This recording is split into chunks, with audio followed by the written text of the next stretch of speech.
Moderator, I have pleasure in presenting the report of the Church of Scotland Trust. The Trust's remit covers 4 distinct areas of work: third-party trusts, Pakistan, the Holy Land, and the International Presbytery.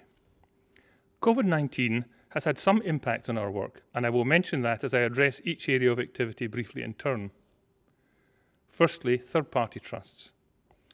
The Church of Scotland Trust is trustee of some 50 trusts set out to benefit in one way or another the work of the Kirk. The size of these trusts range from quite small funds of a few thousand to some with 6 or even 7-figure capital sums. Income, and in some cases capital too, from these funds is then available to meet the charitable objectives of that trust. Trust objectives vary, ranging from providing educational grants to divinity students, study grants to ministers, various welfare purposes for existing and retired ministers and their families, financial support for specific congregations or presbyteries, and support for the work of various councils and committees, in particular Faith Nurture, Faith Impact, and Crossreach. Our overriding responsibility is to make sure that charitable funds are properly applied for the designated purpose. If a significant change in circumstances occur, we may consider whether some reorganisation of our trust is appropriate.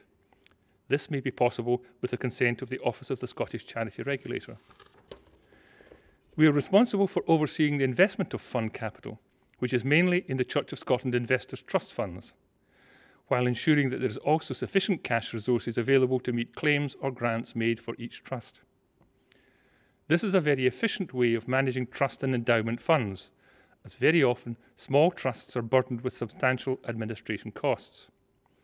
The General Treasurer and the Church Law Departments do receive a fee for the work they carry out on behalf of the Church of Scotland Trust, but there is no individual administration fee charged to each trust.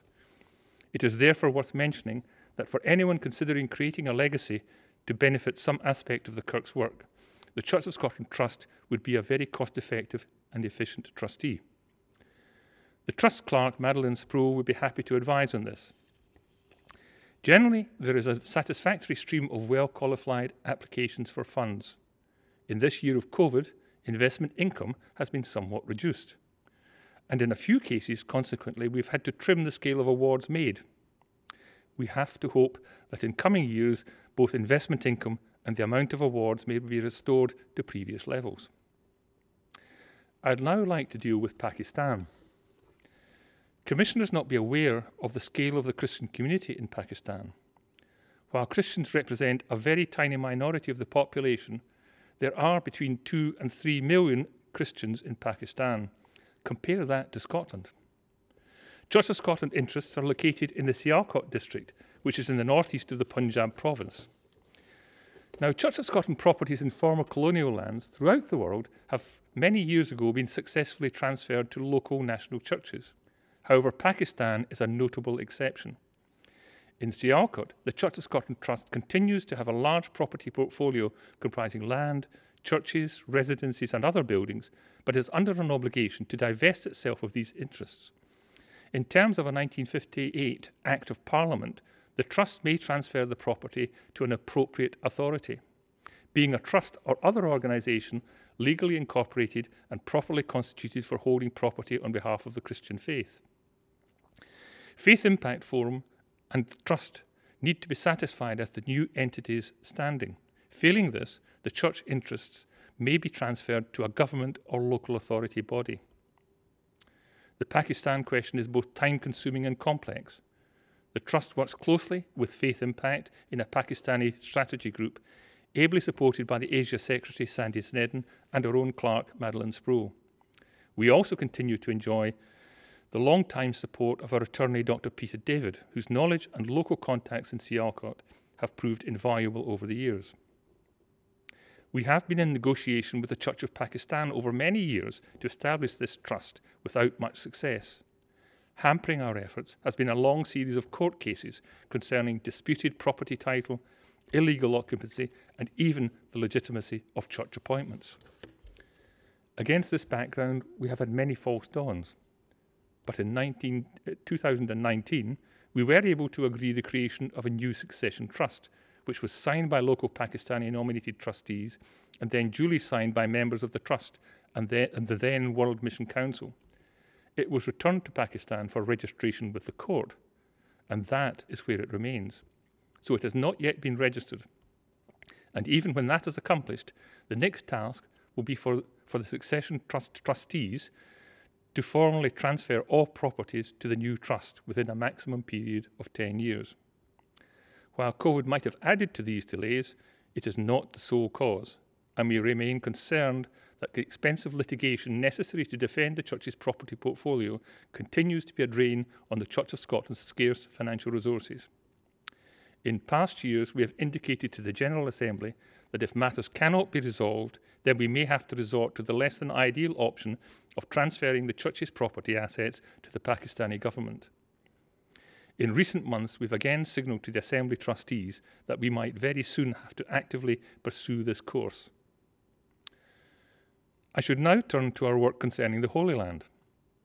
The Church of Scotland Trust acts as trustee on behalf of Faith Impact Forum and the Presbytery of Jerusalem, holding heritable and other assets on their behalf. As has been the usual practice, the Church of Scotland Trust is consulted by Faith Impact Forum on all major financial, land and property developments. A current example is the renovation of the guest house in Jerusalem. A designated steering group has overseen this work carried out during 2019 and 20. Work progressed satisfactorily and is almost complete. However, the imposition of COVID-related restrictions has meant that the final snagging work and project sign-off has not yet been completed.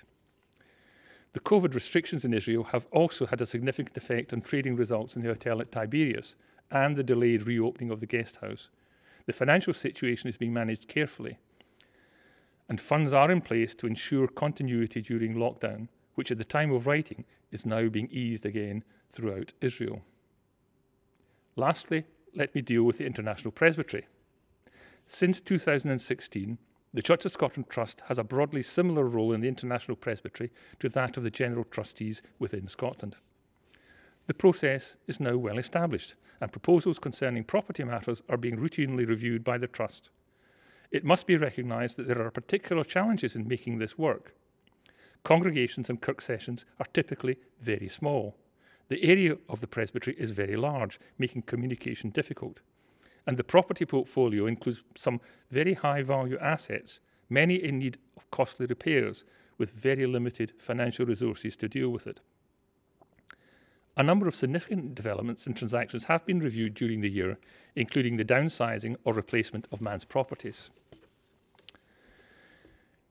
In conclusion, it is a privilege for me to chair the Church of Scotland Trust. In its membership, the Trust has 2 former moderators, the Principal Clerk, together with experienced accountants, lawyers and surveyors. We are ably supported by the General Treasurer and the Law Department. In particular, we are indebted to our clerk, Madeleine Sproul, for her first-rate professionalism and dedication, not least in this time of COVID in keeping the Trust's business affairs functioning efficiently. The deliverance calls for the reappointment of Mrs Morag Angus and Mr Leon Marshall to the Trust. I heartily commend these appointments to Assembly. Finally, I take this opportunity of tabling the Trust accounts for the year ending 31st December 2020. Copies of these accounts are available for inspection by request to the Principal Clerk. I commend the report to the Assembly, and as I am not a Commissioner, I ask the Principal Clerk to move the deliverances.